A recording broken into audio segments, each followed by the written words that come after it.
Hey guys, welcome back. I'm Gene and you're watching Speed Gene Car Reviews. Today, I have a nice convertible behind me. That's the one we're gonna be talking about. This is a 2005 NISSAN 350Z Convertible. This is a very interesting car, very timeless shape. Let's take a closer look. All right, in front of us, we have 2005 NISSAN 350Z Convertible. If I wouldn't tell you it's 2005, you would probably think it's newer unless you're very savvy with cars. So, what makes it different from a coupe version? Obviously, it's a convertible. Both of them are two-seaters. But on a personal note for me, the convertible looks so much nicer than the coupe with the roof down, and the coupe looks much nicer than the convertible when the roof is up. Since we're in a warm climate, we're going to be talking about the convertible version, and it's nice in the summer. Very cool drive. All right, so what are some of the notable features? It has a timeless design where it's sleek. It doesn't have too many unique curves, so it gives it this timeless design from a perspective of not knowing its age unless you're very familiar with a specific model. So let's take a walk around. So you get a pair of nice xenon lights. You get nice wheels. These are 17 inches. Different trims of this car. So this is an enthusiast version. There is a touring version and there's a track version. So touring version, you get bigger wheels. You get a couple more trinkets like navigation, couple of other options such as Bluetooth and full power seat. And then the track edition, you get big Brembo brakes, you get lighter seats, and that comes only as a coupe version. And for the track edition, you can get a nice burnt orange color. One other distinction is the rear. So from the first look, if you compare side by side with a coupe, you might think that they're very similar. Even though they are, the bumper, the trunk, even the lights are very, very different. So the lights have been stretched out further to give that nice sleek look, and the bumper is actually slightly lower. That just to accommodate the roof that goes into the trunk and give it a little bit more trunk space. So it is a 6-cylinder 3.5 250 horsepower engine, and for a relatively light car it will get up and go pretty quickly. So it's a fun car to drive, and I'll get into the price and market comparison a little bit later. But now let's take a look what the inside and driver comfort looks like. So this specific one is automatic, and you can see it's a pretty simple design yet very sporty. You get a nice sporty steering wheel with a Z.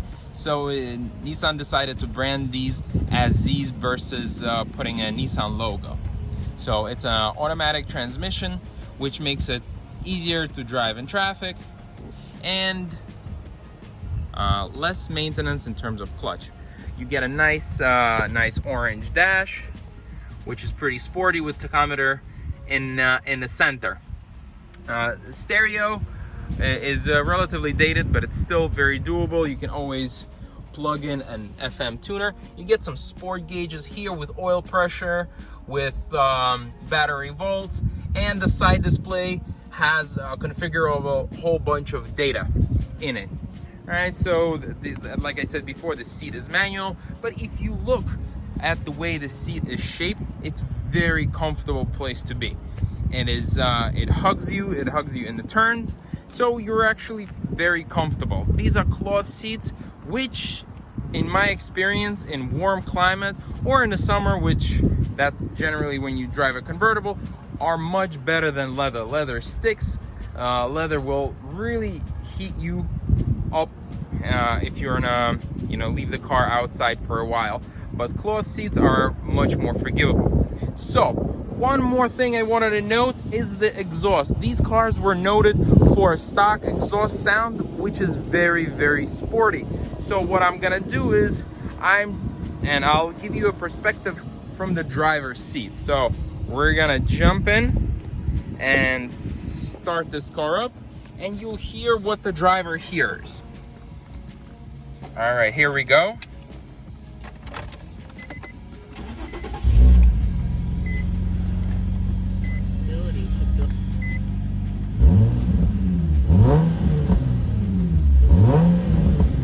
And you can see you get some of these back pressure burbles. And don't forget, this car is 2005. So for 2005, this kind of exhaust and these kind of burbles are unheard of. This is something that's very rare and very, very cool and very innovative for that era.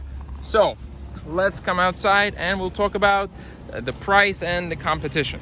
So having driven this car a little bit, I could tell you it's a very easy drive, very nice place to be. It's not a gas guzzler. If you don't race this car off every stoplight, you get way over 20 miles a gallon, so it's not bad at all. The sound helps, and if you're on the highway, the sound isn't annoying to a point where you want to put in earplugs, in which some of the newer sports cars are famous for.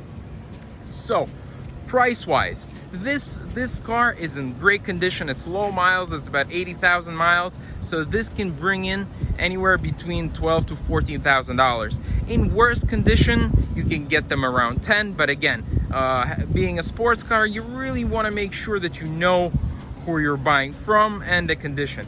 These motors and transmissions are pretty good, but just like anything else, you want to make sure it was taken care of. Generally, some people, when they buy sports cars, they don't take care of it, they beat up on it, and then it starts falling apart. So one last thing you want to check is the car's history. Obviously, the VIN number. You want to check the major maintenance that was done to the car, because that will save you tremendous amount of time, money, and headache, and let you enjoy the car rather than stress what you need to repair next.